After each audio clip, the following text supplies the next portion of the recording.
Biggest fan now because he called me yesterday and he told me I'm your biggest fan. So I don't know about that. Well, we're looking at a lot of people, and I'm sort of trying to stay out of that as much as possible. But they'll get it straightened out. But no, I've always gotten along with him, and I get along with all of them really. A lot of good people. You have a lot of great people. Mr. President, how important is it to keep New Hampshire the first primary? Say it, Brian. How important is it to keep New Hampshire the first primary? I know you said the Democrats don't want that. No, they don't want that. Democrats do not want to keep New Hampshire in this position, and I did, and we did that together. I made that promise very early on, and I said, New Hampshire staying where you are, and a lot of people wanted to replace New Hampshire, move it toward the back of the pack, and I said, that's not happening. There's an incredible history, there's an incredible feeling about New Hampshire in politics, right? And I think it's very important, and I said the same thing about Iowa. I think keeping the two of you, and then we go to South Carolina.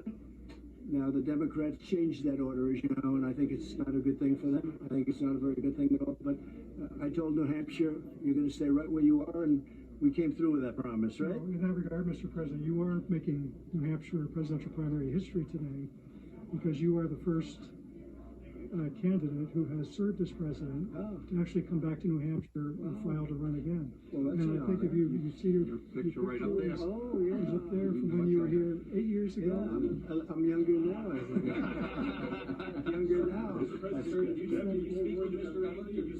I did. I spoke to Mr. Emmer. I spoke to a lot of congressmen that called me up, and they all called asking for support.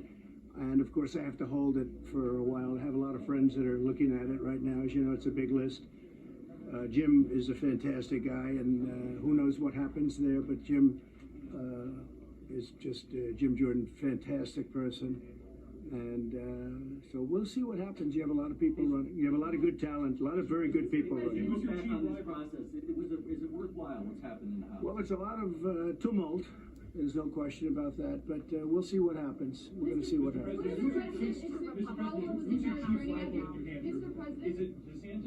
I think DeSantis is really going down. It looks like I just looked at a poll that came out, and he was in third place. And he's another one where, as I call him, Ron DeSanctimonious, he was in fifth place. So bad things are happening, but we keep going up. And I looked at one where it's 64, and the second person is at 8. So between him and a few others, I guess a few others, but New Hampshire seems to be a little bit different in that regard, but he's looking like he's going to be in third place, maybe even fourth place. You know your voters very well, you know your voters well, and they are concerned when they look at what they see in the House, in the Hill, in the chaos. Yeah. What is your message to them? Well, I think it's going to get solved, and when it does, it'll be a beautiful thing, and it'll teach a lot of people about democracy. You know, that happened once before.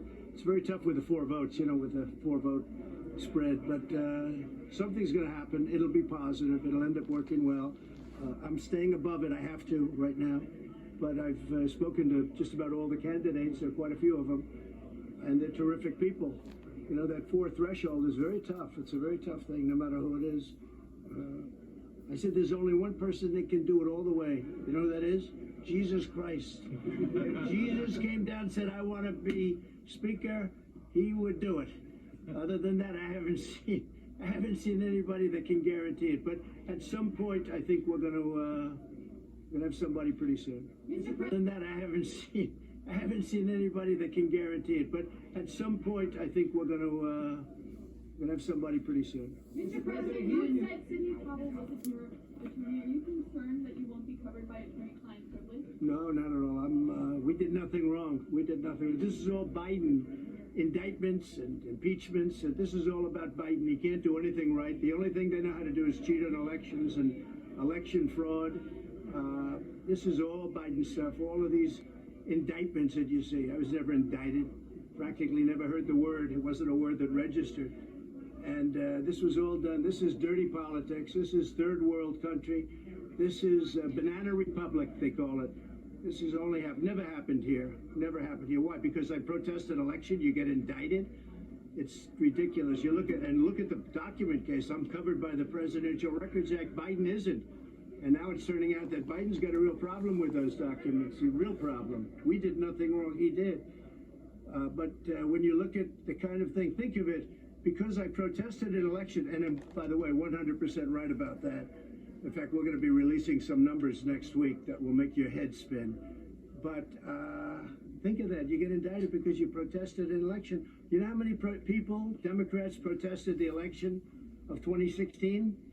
A lot of people, a lot more people than you even have in this room. Everybody in Congress, all the Democrats protested, and they don't get indicted and they don't get put in jail. These people are dirty players, and they go after their political opponents. Never happened before. And it's a two-way street, you know, that's a two-way street. Now it can happen the other way also, and that's a sad moment for our country. Thank you all very much. What a great honor to be with you. Mr. President, this is the notice to voters. We ask every candidate to just write a message to the New Hampshire voters. And Okay? Mr.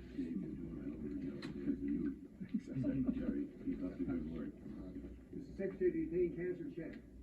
You paid in check, bank check. We don't take cash in New Hampshire. I'll say a simple message. Vote for Trump and solve your problems. That's the only way. That way you can do a lot of messages. Vote for Trump and solve your problems. As an example, your energy costs in New Hampshire are the highest in the country. Single highest place in the country. And we'll cut them down to less than half. It'll be so quick and so easy.